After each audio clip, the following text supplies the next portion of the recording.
예, 정식으로 인사하겠습니다. 공고를 졸업하고 학벌로 이렇게 사역을 하니 공고가 곤고하게 느껴졌는데, 우리들 교회 모집 공고를 보고 지원해서 공고를 오픈하고 공고가 해석되어져서 이제는 공고계의 원오브댐, 공고계의 샛별이 되고 싶은 손윤상 목사입니다. 제가 예전에는 이 졸업장도 이렇게 상징적인 의미로 이제 불을 태우기도 하고, 졸업 앨범도 이렇게 분리수거함에 버릴 만큼 내 안에 이세벨은 버리지 못하고 이 학벌에 대한 열등감이 참 심했는데, 이렇게 이야기할 수 있는 것도 참 감사한 것 같습니다. 생각해 보면 하나님은 이렇게 선지자를 늘 저에게 보내셨어요. 고등학교를 눈치 없이 물어보는 성도님들이 늘 계셨고, 요즘 아무리 이렇게 수신 거부를 해도 끈질기게 이렇게 동문회에 가입하라고 문자가 오거나, 심지어는 동창회 밴드에까지 이렇게 초대되는 것을 볼 때 하나님은 끊임없이 학벌로 치장하고 싶은 나를 고발하시고, 나는 지혜가 없습니다, 나는 무지합니다 인정하며 주님으로만 채우기를 원하시는 것 같습니다. 오늘 본문은 요한복음 13장 31절에서 38절의 말씀, 큐티인 제목은 서로 사랑하라입니다. 하나님은 당신의 자녀들이 학벌이나 가진 것이나 외모로 열등감을 느끼기를 원하지 않습니다. 그렇다고 그것으로 교만하게 여기기도 원하지를 않으십니다. 주의 자녀의 중심에, 이 염통에 사랑이 가득하기를 원하십니다. 찔러도 피 한 방울 나지 않는 냉정함이 아니라 어떤 경우에도 사랑이 철철 흘러나오기를 원하시는 거죠. 제가 이렇게 말씀 묵상하면서 예전에 섬겼던 교회에 면접받던 생각이 나더라고요. 목사님께서 이렇게 저의 이력서를 이제 가만히 묵상하더니 그 교회는 이력이 화려한 분들이 참 많은 교회였습니다. 가만히 묵상하시더니 이제 한마디로 저에게 물으시는 거예요. 목사님은 사랑이 있습니까? 라고 물으셨습니다. 그러니까 물어볼 말이 없었던 거죠, 이력서에. 그래서 목사님은 사랑이 있습니까? 라고 이렇게 물으셨어요. 근데 제가 이제 아무리 생각해봐도 저는 사랑도 없는 것입니다. 그래서 저는 사랑도 없습니다 라고, 그런데 사랑이 많은 목회자가 되고 싶습니다 라고 이렇게 말씀을 드렸어요. 주님은 우리들의 이력에 무슨 관심이 있겠습니까? 우리의 삶의 이력에 보시기를 원하시는 것은 우리에게 사랑이 있는지를 보기를 원하시는 거죠. 그때 무리가 아닌 제자로 우리를 부르시는 것입니다. 주님은 부활하시고 가서 제자 삼으라는 대사명을 주시는데, 대사명을 주시기 전에 대명령, 먼저 제자가 되라는 명령으로 서로 사랑하라고 하십니다. 자기 치장과 자기애로 가득한 우리가 어떻게 하면 서로 사랑할 수 있을지 생각해 보도록 하겠습니다. 첫째로, 서로 사랑하려면 구원의 영광을 주목해야 합니다. 우리 31절의 말씀을 보시면, 그가 나간 후 예수님은 영광을 받으셨다라고 말씀을 하고 있습니다. 이 그가 나간 후는 우리가 너무나 잘 아는 대로 유다가 예수님을 팔려고 나간 것인데, 이때는 예수님이 발을 씻어주시고 떡을 떼시면서 이것은 내 몸이고 나의 피라고, 이렇게 나의 언약으로 세운 나의 피라고 이렇게 말씀을 하시면서 제자들에게 사랑하시되 끝까지 사랑하셨는데도 불구하고 유다의 마음이 녹은 것이 아니라 유다는 예수님을 팔러 나갔습니다. 예수님은 이 유다에게 배신당하는 바로 지금이 인자가 영광을 받았고, 하나님도 인자로 말미암아 영광을 받으셨다라고 말씀을 합니다. 예수님은 배신으로부터 영광을 받았고, 또한 예수님은 배신당함으로 하나님이 영광을 받으셨다라고 고백을 하십니다. 우리가 생각할 때는 배신과 이 영광 사이에는 아무런 상관관계가 없어 보이지 않습니까? 어떻게 배신당하면 어떻게 영광이 될 수 있을까 우리가 생각이 되는데, 오히려 예수님은 배신으로서 하나님이 주신 영광, 하나님께 돌릴 영광에 대해서 주목을 하고 있습니다. 사실 생각을 해보면 유다가 이렇게 배신을 한 것이죠. 그런데 이 배신하는 것도 하나님의 통제 안에 있는 것을 볼 수 있습니다. 예수님이 떡을 찍어주며 내가 떡을 찍어주는 자가 배신하는 자라고 이렇게 말씀하시면서 유다에게 유다 자신이 나를 팔 것에 대해서 그것을 드러내 주시고, 이 사단이 들어 앉아 있어서 이제 속히 그 일을 하라고 이렇게 명하시는 것을 볼 때 이 모든 일이 하나님의 허락하심과 주도하심 아래에 있는 하나님이 주신 영광임을 보셨다라는 거죠. 또한 이 현재의 고난이 장차 우리에게 나타날 영광과 좋게 비교할 수 없다라고 말씀하는 것처럼 예수님은 당신이 당한 고난 속에 있는 비교할 수 없는 영광을 보고 계셨어요. 그 영광이 무엇입니까? 십자가로 주어지는 구원입니다. 배신당하는 것, 거절받는 것, 제자들이 이해하지 못하고 따라오지 못하는 것이 감정적으로 힘들고 어렵지 않았다는 것이 아니라 그가 아들이시라도 받으신 고난으로 순종함을 배웠다라고 하시는 것처럼 사람으로 오신 예수님께서 그것을 다 느끼셨지만, 감정적으로 다 느끼셨지만, 그럼에도 그 속에 있는 구원의 영광을 보시고 순종함으로 자기 십자가를 끝까지 지셨다라고 하는 것입니다. 구원의 영광에 사로잡혀 있으면 어떤 배신당하는 사건에도 자기 십자가를 질 수 있지만, 구원의 영광에 대해서 알지 못하면 자기 위로에만 몰두하게 되는 것입니다. 이 사람들은 대부분 관계와 환경 속에서 친절과 따뜻함과 미소와 인정과 위로와 격려만을 받기를 원합니다. 그것을 위해서 자신의 삶도 통제하고 또 상대방의 기분을 맞추어 주면서 살아가는 것이죠. 그런데 이런 관계가 깨어지면 회피하거나 사람을 비방하기도 하고 억울해하거나 심지어는 살인이나 자살까지 이렇게 하게 됩니다. 그런데 우리가 생각해 보면 대부분 구원이라는 영광은 어디에 숨겨져 있습니까? 억울하고 비참하고 배신당하고 모욕적인 일을 당하는 사건 속에 구원의 영광이 감추어져 있는 것을 보게 됩니다. 자기 십자가를 지는 사건에서 이 구원의 영광이 숨겨져 있어요. 이 우리들 교회에서 이렇게 배우는 것은 믿었던 사람들에게 사기를 당하기도 하고, 배우자가 바람이라는 배신을 하기도 하고, 자녀들이 탈선과 침묵으로 이렇게 우리에게 배신을 할 때 그것이 사람의 수준에서 일어난 하나의 억울한 사건이 아니라 정말로 나는 내 속에 있는 것을 조금도 알 수 없는 존재인데 그것이 나를 보게 되고 나의 한계를 경험하게 되는 구원을 위한 사건으로, 그것을 내 십자가로 받게 됩니다. 오히려 내가 물질에 대한 탐욕이 있었다는 것을 고백하게 되고, 내가 바람피도록 조장한 장본인이고 문제 부모였음이 인정되면서 그것에 십자가에 달리기 시작할 때 진짜 영혼이 살아나게 되고 위선의 가면이 벗어지게 되고 서로 사랑하는 것이 무엇인지 알게 됩니다.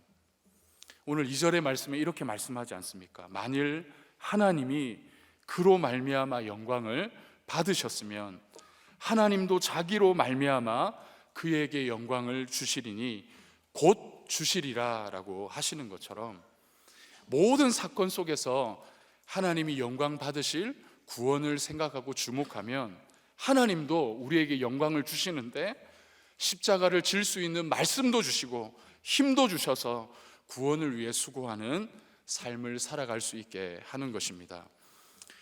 내가 져야 할 구원의 십자가가 무엇인지 이렇게 좀 생각해 보니까 저는 거절감입니다. 저는 거절감이 참 많이 있는 사람인데, 사람들에게 거절받는 것에 대한 두려움이 있어요. 아버지가 이렇게 자살하시고 부재하셔서 그것에 대한 상처가 있어서 그런지는 모르지만 사람들이 거절할까 봐 부탁을 잘 못합니다. 또 사람들이 미워할까 봐 싫은 소리를 잘 하지를 못해요. 비율을 맞추고 눈치를 보는 것이 꼭 제게 있어요. 그런데 이제 우리들 교회에서 싱크 양육을 하면서 6주차 때 예수 그리스도 영혼 구원을 위한 십자가에서 예수님이 이제 쓸개 탄 포도주는 받지 않으시고 고난에 고난을 더하는 초를 탄 포도주를 받으시는 것을 보면서 예수님이 우리 아버지와 같은 누구도 손잡아 주는 사람이 없고 벼랑 끝에서 도와주는 사람이 없는 고난에 고난을 더한 그 자들을 위해서 죽으셨음이 생각되어지면서 저의 거절감이 조금씩 사라지기 시작했습니다. 거절받는 자를 위해서 죽으신 예수님을 생각하게 되니까 제가 거절받았던 것이 억울하고 제가 피해의식에 사로잡힐 것이 아니라 그런 자를 위해서 죽으신 주님을 생각하게 되어서 끊임없이 주님을 생각하게 될 때 그런 처지에 있는 자들을 생각하게 되고 거절감이 아니라 서로 사랑하는 것이 무엇인지를 깨닫게 되는 자리에 있게 해주셨습니다. 날마다 하나님께 구원이라는, 하나님 앞에 구원이라는 영광을 주목해서 하나님이 우리에게 주신 십자가를 질 수 있는 힘을 얻기를 바랍니다. 적용 질문 드리겠습니다. 배신을 당할 때 어떻게 반응하십니까? 구원을 위해 배신을 잘 당하십니까? 구원을 위해 내가 지고 가야 할 십자가는 무엇입니까? 둘째로 주님의 사랑을 주목해야 합니다. 우리 34절에서 35절의 말씀을 보면 이렇게 말씀합니다. 새 계명을 너희에게 주노니 서로 사랑하라. 내가 너희를 사랑한 것 같이 너희도 서로 사랑하라. 너희가 서로 사랑하면 이로써 모든 사람이 너희가 내 제자인 줄 알리라 라고 말씀합니다. 예수님은 이 서로 사랑하는 것이 이 새 계명이라고 말씀을 하십니다. 이미 예수님이 오시기 전에도 서로 사랑하는 계명은 있었습니다. 구약에 내 이웃을 내 몸같이 사랑하라고 이 레위기 19장에 말씀을 하고 있지 않습니까? 그런데 이것이 새 계명인 이유가 무엇이냐면 내가 너희를 사랑한 것 같이라는 말씀이 들어있기 때문입니다. 우리의 사랑의 수준이 주님이 나를 사랑한 것 같이 라고 말씀을 하시는 것이죠. 주님이 자기 사람을 사랑하시되 끝까지 사랑하신 것처럼 우리도 같은 수준으로 서로 사랑하라고 말씀을 하십니다. 또한 이 옛 계명은 이 돌비와 조문에 이렇게 적혀 있었어요. 그래서 우리가 그것을 보고 있지만 행할 수 없는 명령이었습니다. 그런데 주님의 언약은, 주님의 명령은 어떻습니까? 우리 안에 그 말씀을 주십니다. 새 언약은 우리 가운데 말씀을 두신다는 것입니다. 마음의 신비에 새겨져 행할 수 있는 말씀이기 때문에 이 새 계명이라고 하신 것이죠. 주님이 만찬상에서 하신 말씀을 우리가 생각을 해보면 요한복음에는 기록이 되어져 있지 않지만 받아 먹으라, 이것은 내 몸이라 라고 말씀하시고 잔을 들어서 축사하시면서 많은 사람을 위하여 흘리는 바 곧 언약의 피라라고 이렇게 말씀을 하셨어요. 요한은 이제 이것을 가지고 무엇이라고 말을 했냐면 새 계명을 주노니 서로 사랑하라. 내가 너희를 사랑한 것 같이 너희도 서로 사랑하라 라고 하신 것입니다. 주님이 사랑하시되 끝까지 사랑하신 이 십자가 사랑을 우리가 주목하게 되면 이 세상의 욕심, 나를 위해 살고자 하는 이기적인 마음, 생색이 사라지게 되고 서로 사랑하는 마음을 갖게 됩니다. 그러므로 이 새 계명은 그 법이 우리 속에 신비에 마음과 중심에 새겨진 법이기 때문에 내 힘과 정성으로 이루는 것이 아니라 십자가의 피에 내 심령이 적셔져야 하고 십자가의 피에 내 중심이 새겨져야 하는 것을 보게 되는 것이죠. 그 신뢰로 이렇게 오늘 말씀에서는 베드로를 이렇게 보여주고 있습니다. 베드로가 이렇게 주님이 너희가 내가 가는 곳에 올 수 없느니라고 하신 말씀을 듣고 이렇게 말을 했습니다. 주님, 어디로 가시나이까? 이렇게 말을 할 때 주님께서 너희가 내가 가는 길을 알지도 못하고 따라오지도 못할 것이라고 했습니다. 그러면서 후에는 너희가 나를 따르리라 라고 말씀을 하셨어요. 근데 베드로가 그 말을 듣고 뭐라고 합니까? 내가 내 목숨을 다해서 주님을 따라가겠습니다라고 고백을 합니다. 내 목숨을 버려서라도 주님을 따르겠다라고 고백을 하는데, 주님은 뭐라고 하시냐면 닭이 3번 울기 전에 내가 나를 부인할 것이라고 말씀을 하세요. 예수님은 닭이 울기 전에 내가 3번 부인하라고 하시는 것처럼 베드로는 이렇게 목숨을 바치기는커녕 십자가상에 있는 주님을 향하여서 저주를 하고 부인을 하고 도망을 갔습니다. 주님은 베드로에게 따라갈 수 없다, 너는 내가 가는 길을 따라갈 수 없다라고 말씀하시면서 모든 것이 주님이 하셔야 따라갈 수 있음을 보이시면서 그의 한계와 연약 가운데 그리스도의 십자가의 피로 적셔져야만, 끝까지 사랑하시는 주님의 사랑이 있어야만 후에는 따라오리라고 말씀을 하신 것입니다. 자기의 힘으로 띠를 띠고 살았던 인생이 이제는 2팔을 벌리고 자신의 연약을 고백하며 주님이 띠를 띠고 인도하시는 자리로 인도함을 받게 되는 것이죠.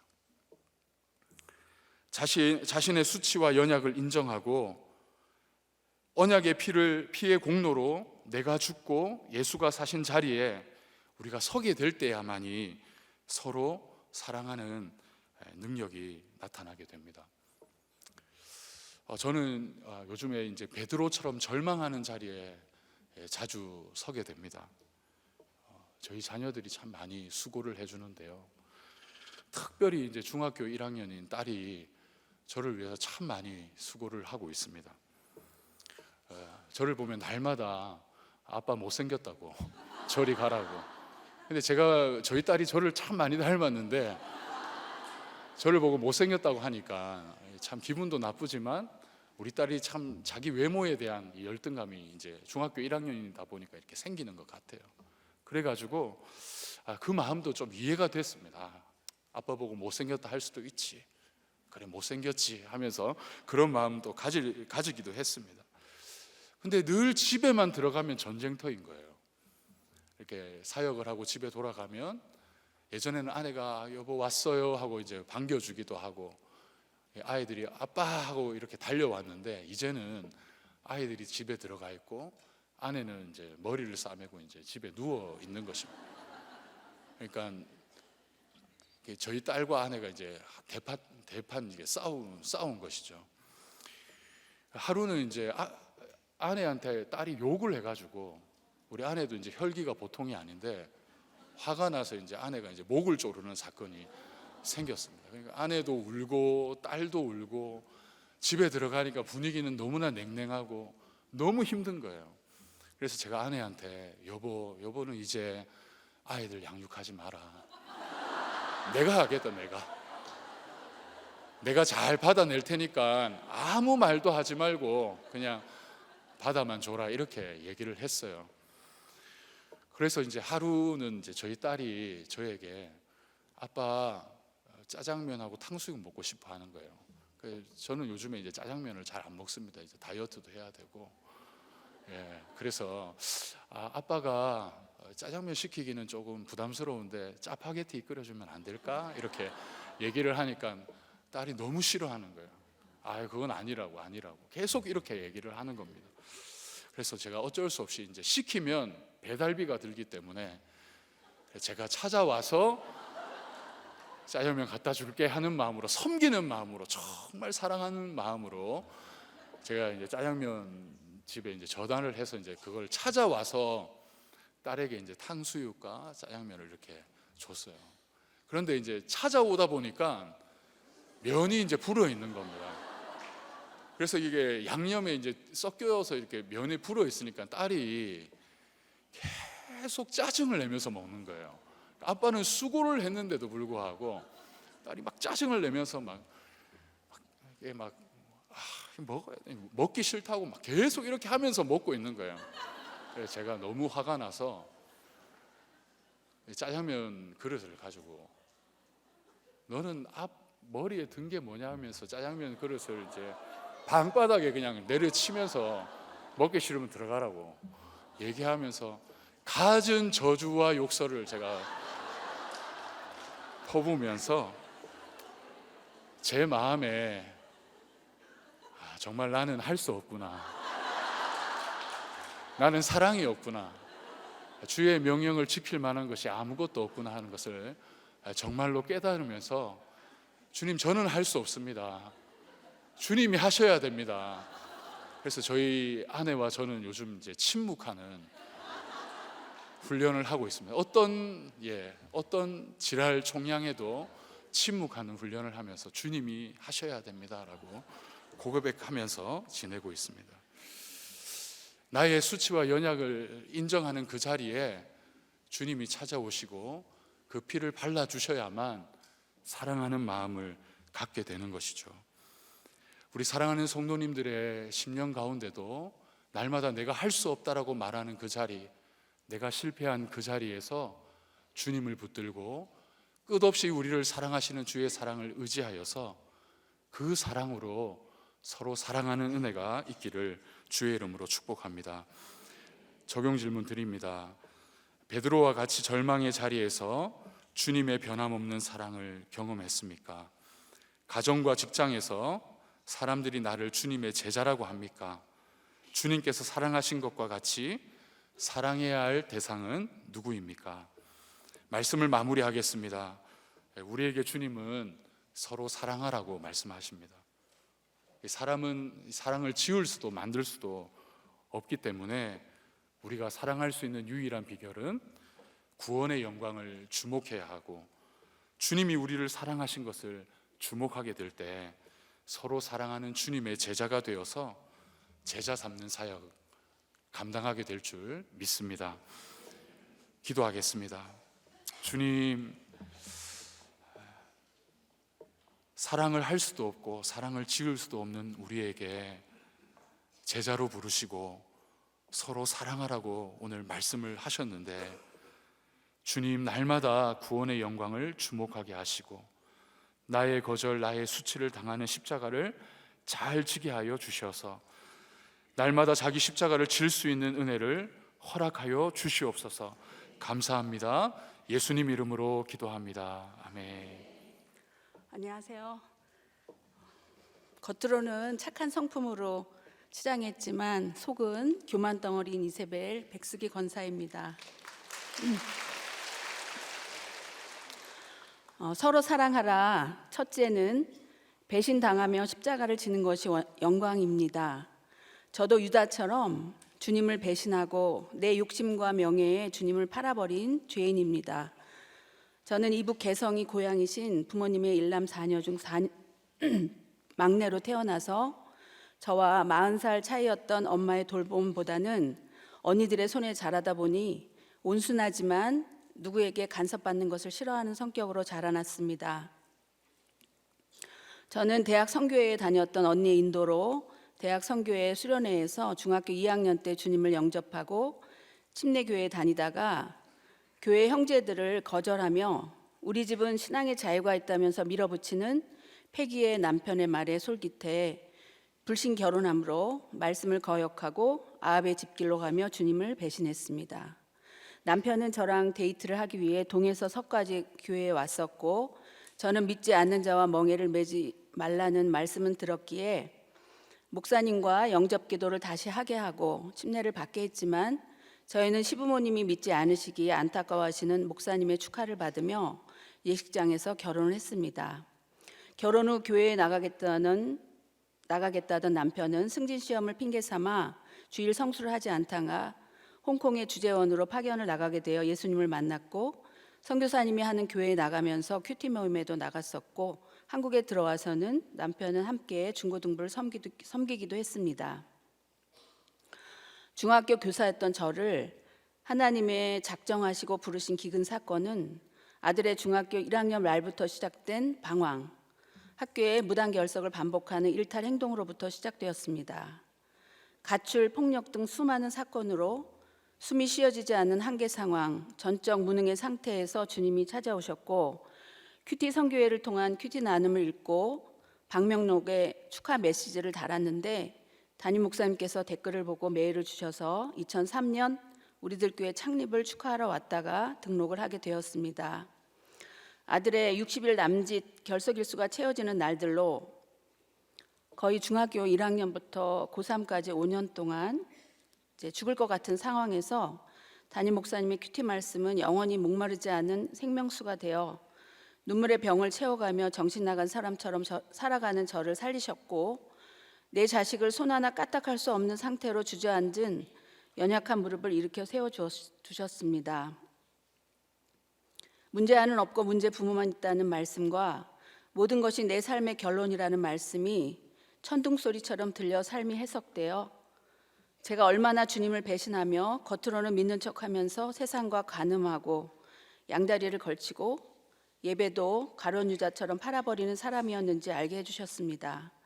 담임 목사님께서는 늘 휘문식당 수요예배 시간에 말씀하시기를 누가 호텔에서 비싼 음식으로 초대하면 예배를 빠지시겠냐고 하시면서 그건 예배를 유다처럼 은 30냥에 팔아 넘기는 것과 같다고 하신 말씀이 떠올랐는데 그 당시는 죽을 것 같아서 수요예배에 목숨 걸고 왔지만 코로나 이후 수요일 병원 예약이 부득이하게 잡힌 경우는 온라인 예배로 돌리는 것으로 타협할 때도 있었습니다. 저는 아들의 주 양육자가 되어야 할 엄마의 때를 살지 못해 아들에게는 불안정 애착이 형성되었으니 돈에 자식을 팔아넘기고 나의 만족과 명예를 위해 아들을 팔아넘긴 문제의 엄마였습니다. 시부모님과 작은 아파트에 살면서 집에 일찍 가기 싫으니 학교에 늦게 남아 일하면서 명예욕으로 평범이 아닌 비범을 꿈꾸다가 이세벨처럼 멸망당한 인생이 되어 날마다 아들 학교에 불려가서 자식을 어떻게 했기에 이 모양이 되었냐고 혀를 끌끌 차는 수모를 당하는 인생이 되어서야 전적 무능, 전적 부패를 깨달으며 말씀 앞에 엎드려졌습니다. 목사님 저서에 보석으로 언급된 아들은 공동체 기도 덕분에 중고등학교를 가까스로 졸업하고 지방대학을 나와 지금은 자기 사업을 하는데 그토록 사랑의 빛, 기도의 빛을 지고도 담임 목사님과 공동체를 유다처럼 배반하고 떠나 세상 속으로 떠내려가고 있습니다. 올해 설 명절에 세배를 받으면서 아기를 낳으면 엄마 아빠는 우리들 교회에서 유아 세례 받는 것이 소원이라고 하자 아들은 아직 아기를 낳지도 않았는데 그런 말씀을 하시는 것이 듣기 거북하다는 식으로 말하는데 기가 막혔습니다. 사실 그동안 남편이 애들하고 식사 기도를 할 때 은근히 반복하는 기도 중에 하나였고 저는 말하지 않고 있다가 처음 말한 것인데 그 말을 들으니 제가 지혜가 없었다고 생각이 들었지만 이모가 큐티책을 보내줘도 안 보니까 보내지 말라고 하는 아들은 돈이 우상이어서 어떻게 하면 돈을 많이 벌어서 편안하게 살까 하는 생각이 전부입니다. 공동체 기도 덕분에 중고등학교를 졸업할 수 있었던 것은 까맣게 잊고 아들이 군대 갔을 때 큐티책에 빼곡히 썼던 것을 보관했어야 하는데 하면서 군대에서 보낸 편지를 보여준 적이 있는데 내가 이런 때가 있었나 오글거린다면서 아들은 여로보암의 길, 아합의 길로 당당하게 걸어가고 있으니 애통절통합니다. 우리 집에 악을 덮는 등불인 주님의 처소가 아들 부부에게 세워지길 기도하고 있었는데 딩크족인가 했던 아들에게 4년 6개월 만에 아기를 주셨고 결혼 5주년을 지나 올 3월 고난주간에 소녀가 태어났습니다. 큐티 본문이 베드로가 주님을 부인하는 장면인데 아무리 주님을 부인해도 주님은 늘 주목하고 보고 계신다는 메시지 같았습니다. 임신을 알게 된 날 본문도 우리 주 예수 그리스도로 말미암아 하나님과 화평을 이루자는 말씀이었습니다. 소녀로 말미암아 아들 부부가 하나님과 화목되어 하나님께서 우리를 향한 십자가 사랑을 확증하는 통로가 되며 말씀이 응하는 삶이 되기를 소망합니다. 둘째, 주님이 우리를 사랑하신 것 같이 우리도 서로 사랑해야 합니다. 우리는 사랑을 지을 수도 만들 수도 없습니다. 게다가 십자가에 죽어지는 사랑은 도저히 할 수 없습니다. 저와 남편은 우리들 교회 20주년 된 교인인데 하나님의 말씀을 나에게 주신 말씀으로 받아 변화받지 못한 지지나 부부입니다. 우상 숭배했던 저희 안가 가정에 여호와의 등불이 비춰져서 100% 주님의 은혜로 시부모님 2분, 친정 부모님 모두 예수 믿는 조상이 되셨지만 저희가 아직도 가족 신화를 내려놓지 못한 문제 부모로서 세상 가치관, 탐욕, 교만, 비교의 이세배를 내어 던지지 못하니 되었다함이 없습니다. 코로나가 시작될 때 학교를 은퇴하면서 좀 충전하면 주의 일을 헌신할 것 같았는데 오히려 아프고 연약한 모습을 보이며 지체들을 근심케 했습니다. 4년간 힘들었는데 특히 작년 한 해는 저에게는 암흑기였습니다. 곤욕스러운 무더위 여름날은 욥처럼 차라리 죽고 싶은 14일간 불면으로 약을 먹어도 새하얗게 밤을 지새웠었고 회복하는 데 시간이 좀 걸렸습니다. 문제는 여러 병원을 다녀봤기에 의사의 처방약을 계속 먹다가 내 생각대로 끊어보려는 방법을 시도했었고 의사 선생님의 처방을 신뢰하면서도 여러 유튜버와 비교하며 내가 시도해보려는 고등 교만이 있었습니다. 사명은 자격이 아니라 은혜로 감당해야 하는데 사명이 아닌 비교의식에 쩔어 무기력한 날들을 보냈습니다. 담임 목사님께서는 무더위에서도 포항 제주를 다니시며 강에서 바다로 큐티인을 온몸으로 전하고 계실 때 저는 너무 죄송했습니다. 불면의 근원을 생각해 보면 불안, 바로 램프 증후군입니다. 그동안 공사 중인 아들, 딸을 키우면서 정작 저는 말씀 붙들고 산다 하면서 정신과 약을 안 먹었기에 이제 나타난 것이 아닌가 생각됩니다. 아들의 질풍노도의 시기에 저와 남편이 깊은 우울이었을 텐데 약 먹을 시간도 없었고 그 당시는 목사님의 말씀으로 목장에서 눈물로 오픈하며 공동체 힘으로 지나갔는데 명퇴 후 코로나와 함께 남편은 분노로 저는 불면으로 나타난 것 같습니다. 요즘 저는 S대 병원에서 앱을 통해 디지털 인지행동 치료도 받고 항우울제를 복용하고 있지만 호전되는 듯 하다가도 다시 증세가 나타나 평생 친구처럼 같이 가야 하는 질병 같습니다. 큐티는 주님과 말씀으로 약속하는 것이라 하셨는데 큐티 앱을 사용하여 날마다 큐티를 기록하는 것도 좋은 습관이 되어 영적 치료 앱으로 될 것 같습니다. 내가 너희를 사랑한 것 같이 너희도 서로 사랑하라고 하신 말씀을 부부 사랑에 비추어 보겠습니다. 저는 남편에게 죽어지지 않으니 타이밍을 못 맞춰 지혜 없는 말을 하고 돕는 에제르가 되지 못하고 있습니다. 그동안 저에게 주님의 처소가 세워지기 위해서 예전에는 아들의 일탈과 방황으로 제 마음을 격동시켰으나 요즘은 남편의 마음을 격동시킴으로 저를 치시니 마침내 그리스도의 등불이 때마다 전해주시는 목사님의 말씀으로 더럽고 추한 저의 내면의 구석구석을 비추게 되었습니다. 언제부터인가 경사진 부분이 있는 남편은 구속사를 해석해 주시는 말씀에 비본질적인 의문을 갖기 시작했습니다. 유독 저에게는 자기 힘든 마음을 가감없이 분노로 쏟아내며 가스라이팅하는 느낌이었습니다.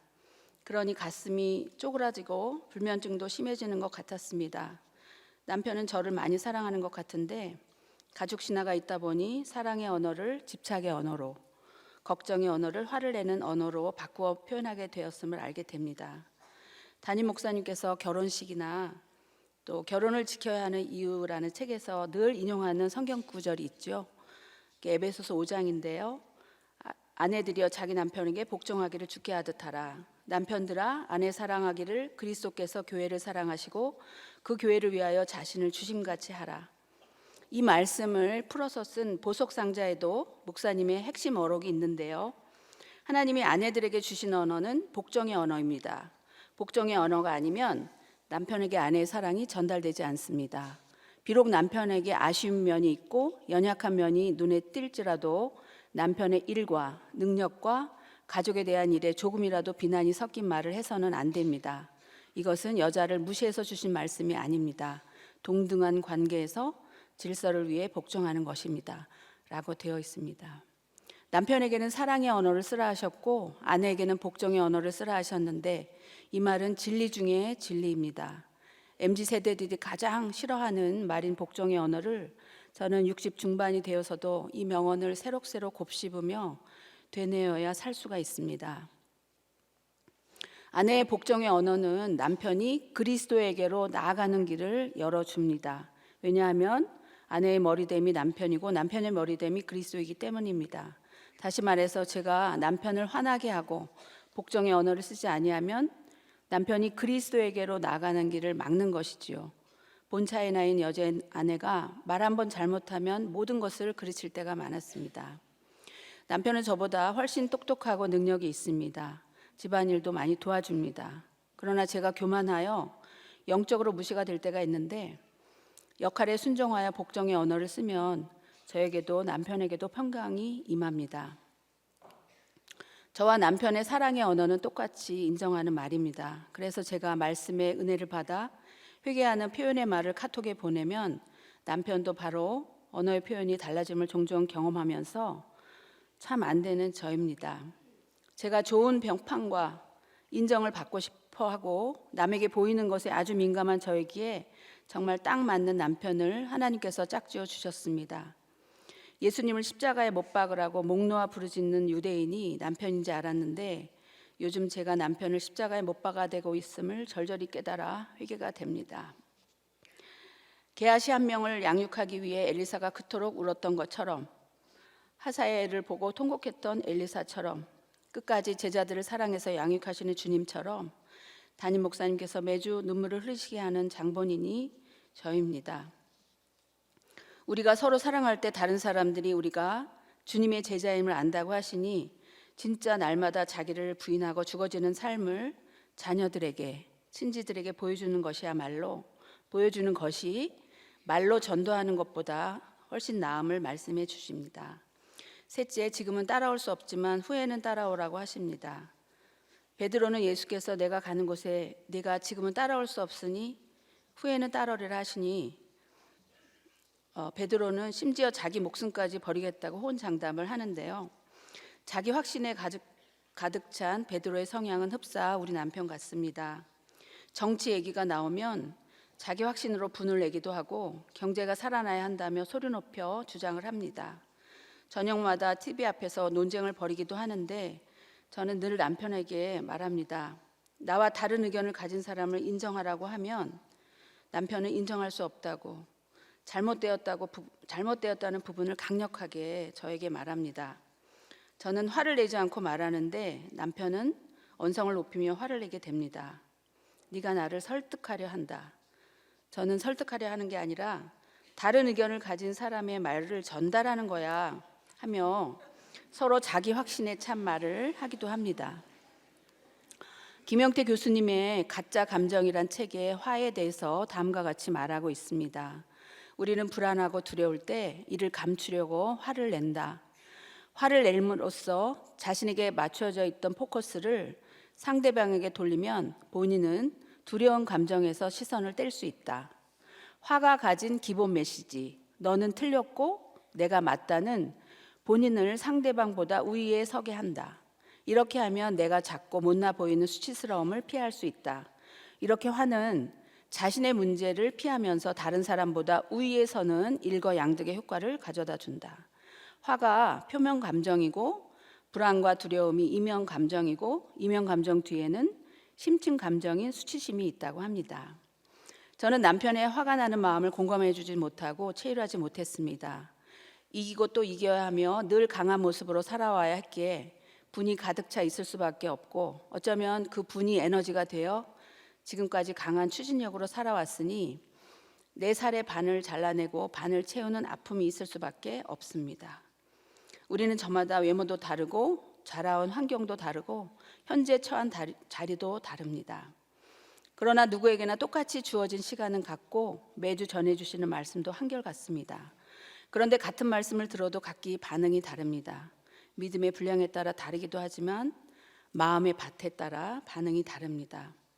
욥처럼 고난 속에 마음이 녹고 한숨을 쉬며 죽을 것 같은 한계 상황에서 매일 여호와의 이름을 부르며 하루하루 살아가는 사람들은 주님께서 나에게 어떤 말씀을 주실까 얼마나 사모하는지 모릅니다.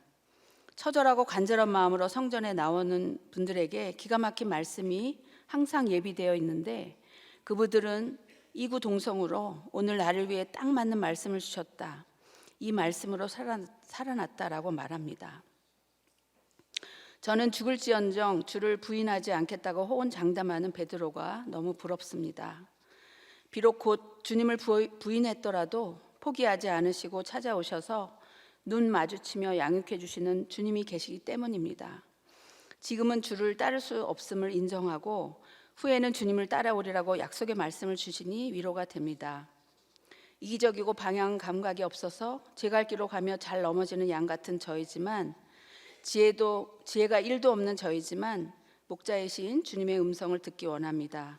주님이 베드로를 끝까지 찾아오셔서 양육해 주신 것처럼 이 시대의 선지자 담임 목사님의 입술을 통해 하나님께서 친히 우리를 꼭 집어서 주신 말씀을 나에게 주신 말씀으로 받아서 살아내길 소망합니다. 제 안에 가장 또아리를 틀고 있는 것은 비교의 이세벨입니다. 오늘 내어 던져 버려서 다시는 찾지 못하기를 원합니다. 구속사는 하나님이 100% 이루어 가시지만 동시에 우리가 힘써 100% 써내려 가야 한다는 목사님의 말씀처럼 연약한 내 안에서 100% 역사하심을 믿고 오늘 저와 함께 결단하시는 여러분이 되기를 소원합니다. 주님께서 제자들에게 마지막으로 하신 말씀은 서로 사랑하라고 하십니다. 내가 배반을 당하여도 당하면서 내 몫의 태인이 십자가를 잘 질 때 주님은 우리의 영광을 받으십니다. 자기 확신에 찬 말을 하다가 주님을 부인하는 베드로처럼 실패하였다 하더라도 주님께서 우리를 위해 죽기까지 복종하셨던 사랑을 기억하며 우리도 서로 사랑하기를 원합니다. 지금은 주님을 따라갈 수 없지만 후에는 주님을 따르는 제자처럼 십자가 잘 지는 인생이 되길 원합니다. 기도하시겠습니다. 사랑하는 주님, 저는 유다처럼 주님을 수없이 배반하고 배신했고 베드로처럼 호언장담하다가도 주님을 부인한 죄인입니다. 아합의 집길로 가는 문제 엄마 중에 괴수이고 남편에게 복종의 언어를 쓰기 싫어하며 목사님 말씀에도 절대 순종하지 못했습니다. 주님 용서해 주시고 긍휼히 여겨 주시옵소서. 끝이 안 보이는 자녀들을 기다려야 하고 변하지 않는 남편과 아내를 기다려야 해서 눈물이 나고 마음이 애통합니다. 그럼에도 내 사랑하는 주님께서 나를 위해 죽기까지 사랑하시며 십자가 지신 그 사랑을 잊지 않고 서로 사랑하기를 원합니다. 특히 우리 자녀들의 불안, 우울, 조울증, 무기력, 조현병, 자살, 중독 모든 중독들을 고쳐 주시옵소서. 다시는 찾지 못하도록 멀리 내어 던지고 멸절하여 주옵소서. 내 안의 욕심과 인정 중독과 교만의 이세벨을 내어 던져 다시는 찾지 못하길 원합니다. 주님의 처소가 각 가정마다, 직장마다, 사회 처소마다 우리나라의 모든 영역에 굳건하게 세워지길 원합니다. 주님, 이 나라를 불쌍히 여기소서. 인권이 왕노릇하는 악법들이 제정되지 않도록 막아주시고 생명을 소중하게 여기는 생명보호법들이 제정되게 하옵소서. 담임 목사님의 제주 싱크 목회자 세미나와 진행되는 교회의 모든 양육훈련 과정과 중보기도학교 부모학교에 성령의 기름을 부어주소서. 예수님의 이름으로 기도합니다. 아멘. 찬양하겠습니다.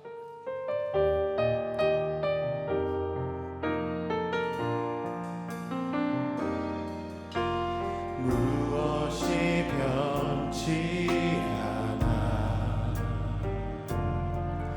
내 소망이 되며 무엇이 한결같아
말씀 생각하면서 같이 기도하겠습니다. 우리 가정을 위해서 기도할 때 우리 평원님 말씀처럼 우리의 삶에 예배하고 전도하고 내 가족 공동체를 섬기는 것도 주님께서 주님께서 우리에게 주신 시간을 순종하며 사랑하는 삶을 살아야 합니다. 내게 일어난 거절의 사건, 배신의 사건, 고난의 사건이 십자가로 해석되어지게 하여 주시고 구원의 영광을 주목하게 하여 주셔서 내게 맡기신 아내와 남편을 사랑하게 하시고 부모를 떠나 가정을 이룰 때까지 자녀를 믿음 안에서 양육하는 수고를 다할 수 있게 하여 주시옵소서. 옳고 그름으로 내 유익과 이익으로 살아가는 것이 아니라 칼날위의 물방울처럼 영혼 구원의 길로 놓고 살아가게 하여 주시옵소서. 우리를 주님의 제자, 성령의 제자, 평범한 삶을 살아내는 절대 순종하는 제자로 살아가게 하여 주시옵소서. 다 같이 주님 부르며 기도합니다. 주여,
우리 교회를 위해서 기도합시다.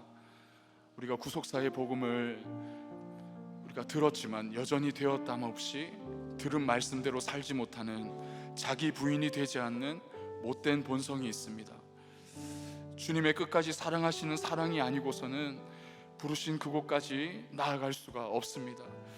주님, 사랑하는 교회를 주님 긍휼히 여겨주셔서 계속해서 구속사의 복음이 강에서 바다로 나아가게 하여 주시옵고, 방송문서 사역과 날마다 살아나는 우리들의 간증이 많은 영혼을 살리고 일으키는 역사가 있게 하여 주시옵소서. 특별히 제주 목회자 세미나를 통해 일어날 힘 없는 목회자가 세워지게 하여 주시고, 제주 땅의 구속사의 복음으로 살리고 일으키는 역사가 있게 하여 주시옵소서. 계속되는 해외 싱크트립과 국내 싱크트립에도 기름을 부어 주셔서 이를 위해 수고하시는 담임 목사님의 영육을 강건하게 하여 주시고, 말씀 전하는 곳곳마다 영혼이 살아나는 역사가 계속되게 하여 주시옵소서. 다 같이 주님 부르며 기도합니다. 주여,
나라와 민족을 위해서 기도합시다. 주님, 이 나라를 불쌍히 여겨 주시어서 하나님을 경외하고 주님의 말씀을 따라 서로 사랑하는 위정자가 세워지게 하여 주시옵소서. 하나님, 나라가 없으면 예배도 없는데 권위에 복종하지 않고 불순종하는 악한 영의 역사가 떠나가게 하여 주시옵소서. 우리나라 창조 질서를 깨트리는 악법들이 제정되지 않게 하여 주시고 생명보호법이 제정되게 하여 주시옵소서. 이세벨과 같은 모든 악한 법들이 던져버려지는 역사가 일어나게 하여 주시옵소서. 살려 주시옵소서. 다 같이 주님 부르고 기도합니다. 주여,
주님, 날마다 십자가를 바라볼 수 있게 하여 주시옵소서.